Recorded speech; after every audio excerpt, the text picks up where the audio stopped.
Previous class में हमने modern art and architecture के बारे में कवर किया था, जो हमने 2 पार्ट में बनाई थी। इस क्लास में हम कवर करेंगे पोस्ट मॉडर्न आर्ट और आर्किटेक्चर के बारे में। Post modern period was establish around 185 BCE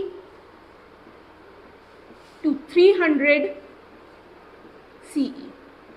अब ये जो पोस्ट प्रीफिक्स यूज किया गया है, इसका मतलब क्या है? मॉडर्न के आगे इसे क्यों यूज किया गया है?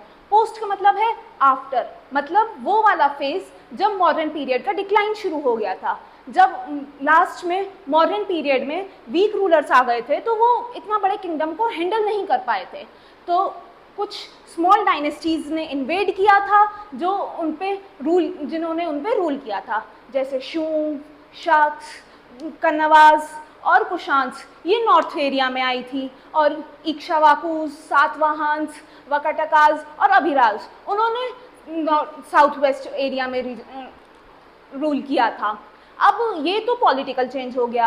अब पॉलिटिकल चेंज के साथ साथ इसमें कुछ सोशल चेंजेस भी हुए थे, जैसे ब्राह्मिकल सेट आया था जिसमें विष्णुवाइट्स, शिवाइट्स और शक्तियाइट्स थे। वैष्णवाइट्स जो विष्णु जी की पूजा करते थे, शिवाइट्स जो शिव जी की पूजा करते थे, एंड शक्तियाइट्स जो मदर गॉडेस की पूजा किया करते थे। अब ये सोशल और पॉलिटिकल चेंज ने मिलके यहाँ के आर्ट और आर्किटेक्चर पे इन्फ्लुएंस किया था। तो आज हम स्टार्ट करेंगे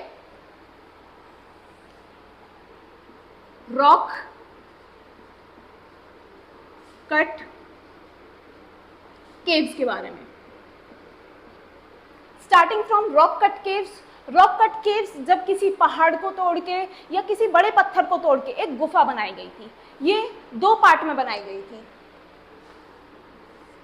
विहार्स जिसे रेजिडेंशियल हॉल कहते हैं,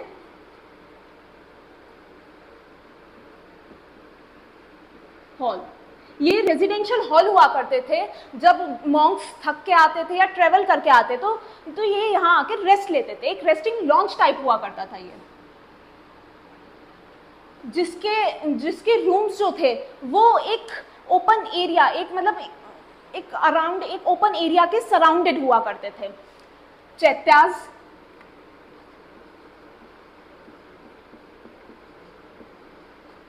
इन केव्स का एक और यूज निकल के आया एज चैत्याज। चैत्याज हुआ करते थे प्रेयर हॉल जो मॉन्क्स के लिए बनाए गए थे। ये एक क्वाड्रेंगल शेप में हुआ करते थे, एक ऐसी शेप जो चारों तरफ से बंद होती है और 4 साइड और 4 एंगल होते थे। कुछ इस टाइप से या इस टाइप से ये चैत्याज का कंस्ट्रक्शन हुआ करता था, जिनकी रूफ फ्लैट हुआ करती थी, और इनकी जो वॉल्स हुआ करती थी ये स्टोन से बनी हुई होती थी, जिसलिए वो रेन से प्रोटेक्ट कर सकें। और इसमें जो वॉल पेंटिंग्स भी हुई थी, ह्यूमन फिगर्स, एनिमल के बारे में थी, और जो इनका गेटवे था वो बहुत ज़्यादा डेकोरेटेड हुआ करता था। इसमें ऐसे तो और भी बहुत सारी केव्स हैं, बट मोस्ट प्रोमिनेंट एग्जाम्पल कार्ले केव जो कि एक चैत्या हॉल है, और अजंता केव जिसमें 29 केव्स का ग्रुप है, और 25 विहार्स हैं, और 4 चैत्या हॉल हैं। एक इंटरेस्टिंग फैक्ट कि ये as a UNESCO world heritage site भी है। अब केव्स तो और भी बहुत सारी हैं, बट हम इसमें कुछ प्रोमिनेंट केव्स के बारे में पढ़ेंगे। Udayagiri and Khandagiri caves. ये ओडिशा की केव्स हैं जो भुवनेश्वर में बनी हुई हैं, जो अराउंड 1st सेंचुरी से लेके 2nd सेंचुरी में बनी हुई थी बाय कलिंग किंग कारवेल के द्वारा। ये नेचुरल और आर्टिफिशियल केव्स दोनों का ग्रुप है। आर्टिफिशियल केव्स जो बाय ह्यूमन बनाई गई हैं, और नेचुरल जो खुद से बाय नेचर बन गई थी। उदयगिरी केव्स ग्रुप है 18 केव्स का, और कदमगिरी केव्स है 15 ग्रुप्स का केव। ये जो उदयगिरी केव्स है उसमें मोस्ट प्रोमिनेंट है हाथी गुम्फा केव, जिसमें इंस्क्रिप्शन है जो ये दर्शाती है कि ज़्यादातर ये केव्स जैन मॉन्क्स के द्वारा यूज़ की जाती थी, जिसमें एक इंस्क्रिप्शन लिखी हुई है जैन नामोकर मंत्र, जिससे पता चला है कि ये केव्स ज़्यादातर जैन मॉन्क्स के द्वारा यूज़ होती थी। और इसका इन केव्स का हाईलाइट है रानी गुम्फा केव जो डबल स्टोरीड है। अब ये तो हमने जान लिया रॉक कट केव के बारे में। अब स्तूपास के बारे में जानते हैं। स्तूपास एक ब्यूरल मॉन्ड थे जो हमने मॉडर्न पीरियड में भी कवर किया था, बट हम एक बार और इसकी फॉर्मेशन देख लेते हैं। ये एक पहाड़ जैसी फॉर्म में हुआ करते थे, जिनका कोर तो बना हुआ होता था अनबर्न्ड ब्रिक से, और इनका आउटर सरफेस बना होता था बर्न्ड ब्रिक से, और प्लास्टर हुआ करता था। ये रेलिक हुआ करती थी, डोम, इसके आउटर साइड तोरण की फॉर्मेशन होती थी जो वुडन स्कल्पचर से डेकोरेट होती थी, गेटवे,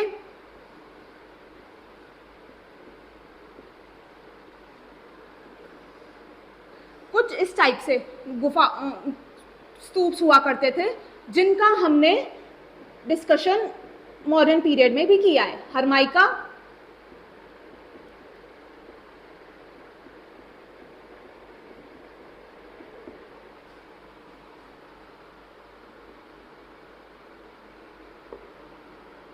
और ये मेधी का कंस्ट्रक्शन था।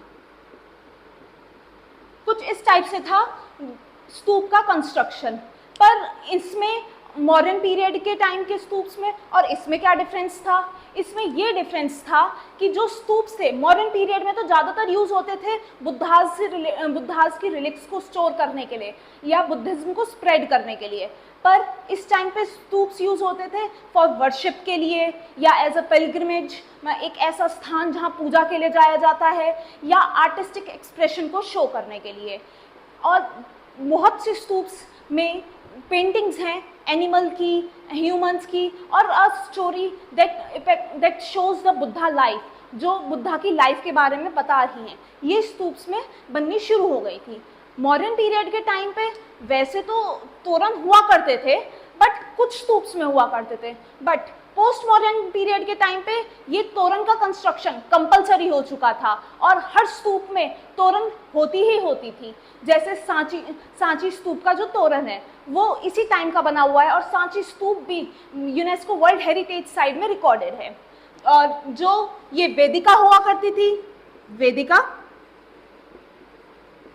इट मीन्स रेलिंग हुआ करती थी, बट एज तोरण की तरह इतनी नहीं हुआ करती थी। बट यहाँ पर स्तूप्स को चारों तरफ से रेलिंग ने कवर कर रखा था, वेदिका ने कवर कर रखा था, जो कि स्टोन से बनी हुआ करती थी और डेकोरेटेड हुआ करती थी। इवन इनके गेटवेज भी और ज़्यादा डेकोरेटेड होने लग गए थे, और ये जो तोरण था इनमें और ज़्यादा डेकोरेशन और स्टोन के बनने शुरू हो गए थे। इन स्तूप्स की कंस्ट्रक्शंस में ज़्यादातर स्टोन का यूज़ हुआ है इन प्लेस ऑफ वुड। तो ये था कुछ डिफरेंस हमारे स्तूप के बारे में। अब जानते हैं स्कल्पचर्स के बारे में।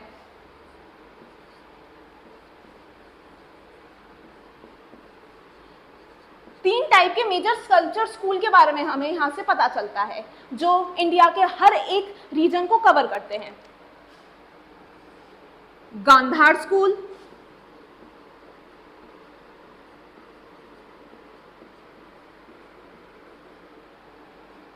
मथुरा स्कूल,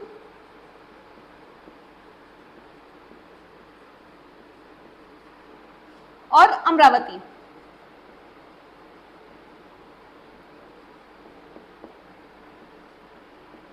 स्कूल, ये स्कूल शब्द का पहले मतलब जान लेते हैं। ये स्कूल है क्या? स्कूल वो स्कूल नहीं है जहां एडमिशन लिया जाता है और बच्चे पढ़ते हैं। ये स्कूल वो है एक ग्रुप ऑफ आर्टिस्ट जो एक ही तरह की चीज़ें बनाते हैं। इस स्कूल का मतलब यहाँ पर ये है। तो गांधार स्कूल से स्टार्ट करते हैं। गांधार स्कूल हमें western frontier side of Afghanistan और पाकिस्तान के रीजन में मिला है, जो प्रेजेंट पाकिस्तान में है, और ये अफगानिस्तान के एरिया को भी कवर करता है। ये ज़्यादातर ग्रीक इन्फ्लुएंस है इसमें, क्योंकि इस टाइम पे मॉडर्न्स के टाइम पे ग्रीक्स भी आए थे, जिसकी वजह से इस पे ग्रीक का इन्फ्लुएंस भी है, और इसे एक और नाम दिया जाता है जिसे ग्रीको इंडियन आर्ट भी कहते हैं। अब इसके कुछ फीचर्स जान लेते हैं। ये एक ब्लू ग्रे मार्बल से बनी हुई है। इसमें ज़्यादातर बुद्धा की मूर्तियाँ हैं। पहले तो ब्लू ग्रे मार्बल का यूज़ हुआ करता था, बट जैसे जैसे टाइम बीता इसमें मडका और स्टाको एक प्लास्टर टाइप मटेरियल होता है, उसका यूज होने लग गया था। इसमें बुद्धा को शो किया है कि बुद्धा एक स्पिरिचुअल स्टेट में बैठे हुए हैं, मेडिटेशन पोज में बैठे हुए हैं, उनकी आंखें आधी बंद हैं, जिससे पता चलता है कि वो ध्यान लगा रहे हैं, वो मेडिटेशन में हैं। और इनके फीचर्स बहुत ज़्यादा रियलिस्टिक हैं, जिसमें इनके वेवी हेयर शो किए गए हैं, इनके फेस डिटेलिंग पे बहुत ज़्यादा काम किया गया है, और इनके बाल पीछे की तरफ, कर्ली हेयर्स इनके पीछे की तरफ बंधे हुए हैं, और ऑर्नामेंट्स का भी बहुत ज़्यादा यूज़ नहीं दिखाया गया है। अब हम चलते हैं मथुरा स्कूल की तरफ। मथुरा स्कूल हमें मिला है यमुना बैंक के पास से, जहाँ हमें पता चलता है कि इसमें बाहर का कोई इन्फ्लुएंस नहीं था, ये इंडिजीनियस स्टाइल से ही कंस्ट्रक्टेड था। इसके फीचर्स जान लेते हैं। इसमें बुद्धा को एक स्माइलिंग फेस में दिखाया, मतलब बुद्धा बहुत खुश है, डिलाइटेड मूड में दिखाया है, और इसमें बहुत ज़्यादा ऑर्नामेंट्स का यूज़ किया गया है, और बुद्धा के पीछे एक हॉलो कंस्ट्रक्शन है। हॉलो होता है जैसे डिटीज के पीछे, भगवान के पीछे एक ऐसा गोल चक्र सा देखते हैं ना, जिससे पता चलता है कि ये भगवान है, जिसे हम डिफाइन कर सकते हैं कि हाँ ये भगवान है। कुछ इस टाइप का एक गोल चक्र दिखाया है डिटीज के पीछे। तो इसमें ये शो किया है कि बुद्धा की बॉडी बहुत ज़्यादा मस्कुलर है और टाइट क्लोथिंग है। इन बुद्धा के फेस और हेड कंप्लीटली शेव्ड हैं, और ऑर्नामेंट्स भी इसमें हैं। अब चलते हैं अमरावती स्कूल की तरफ। अमरावती स्कूल हम साउथ इंडिया की तरफ कृष्णा नदी के किनारे मिला है, जो कि सातवाहन रूलर्स के अंडर इमर्ज्ड हुआ था।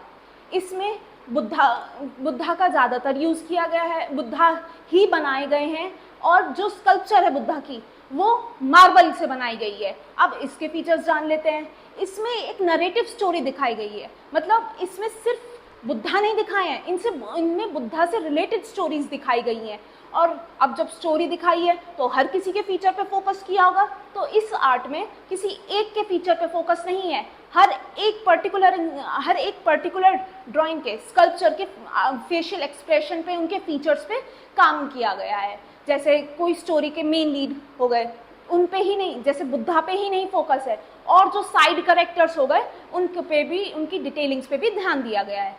इसमें रिच इन ऑर्नामेंट्स है, और इसमें जकाता स्टोरीज बताई गई हैं। जकाता स्टोरीज वो स्टोरीज होती हैं जो बुद्धा की प्रीवियस लाइफ से रिलेटेड थी, उनके as a human and as animal, उनकी लाइफ से रिलेटेड हुआ करती थी। तो अमरावती स्कूल में आर्टिस्ट ने अपनी इन पिक्टोग्राफिकल इंस्क्रिप्शन से हमसे कम्युनिकेट करने की कोशिश की है, बुद्धा की स्टोरीज बताने की कोशिश की है। तो ये था अमरावती स्कूल के बारे में।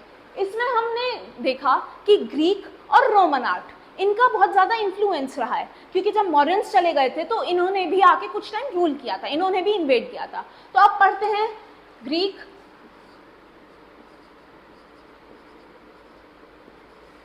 And Roman art. ये दोनों स्टाइल एक दूसरे से कंप्लीटली डिफरेंट है, बट जो गांधार स्कूल है वो इन दोनों के स्टाइल को मर्ज करके चला है, उसने दोनों स्टाइल को फॉलो किया है। ग्रीक आर्ट जो है उसमें रियलिस्टिक फीचर्स दिखाने के लिए मस्कुलर बॉडी का शो किया है, टाइट क्लोथ्स हैं, और ब्यूटी एनहेंस की गई है इसमें बुद्धा की। और जो बाकी स्कल्पचर्स हैं वो सारे मार्बल के बने हुए हैं, और रोमन स्कल्पचर में ब्यूटी दिखाई गई है, कोई ऑर्नामेंट्स दिखाए गए हैं, और जो वो है मूर्तियां हैं वो बनी हुई हैं सारी कंक्रीट से। तो ये था ग्रीक और रोमन आर्ट में डिफरेंस, जो कि कम्प्लीटली एक दूसरे से कम्प्लीटली डिफरेंट थी, जिन्होंने सिर्फ गांधार स्कूल के टाइम पे ही आए थे, और इसी स्कूल ने दोनों का स्टाइल अपने में लिया है और इसी स्टाइल को फॉलो किया है। तो ये था आज का topic. So giving it a closure, आज के कुछ इंपॉर्टेंट क्वेश्चन डिस्कस कर लेते हैं। ये बहुत इंपॉर्टेंट टॉपिक है, स्पेशली दिस स्कल्पचर टॉपिक, जिसमें मेंस में तक डायरेक्ट क्वेश्चंस पूछे गए हैं कि what is Gandhara school, direct questions उठा के पूछे गए हैं इनके बारे में। और स्तूप्स में मॉडर्न स्तूप्स और पोस्ट मॉडर्न स्तूप्स में क्या डिफरेंस है, कुछ ऐसे क्वेश्चंस कवर किए गए हैं। आज के बारे में बस इतना ही। कल हम पढ़ेंगे गुप्ता पीरियड के बारे में, जानेंगे कि क्यों गुप्ता पीरियड को as a golden age of classical Indian art कहा जाता था, और टेम्पल कंस्ट्रक्शन के बारे में, वहाँ की मेटल वर्क के बारे में, और भी बहुत सारे इंटरेस्टिंग फैक्ट जानेंगे।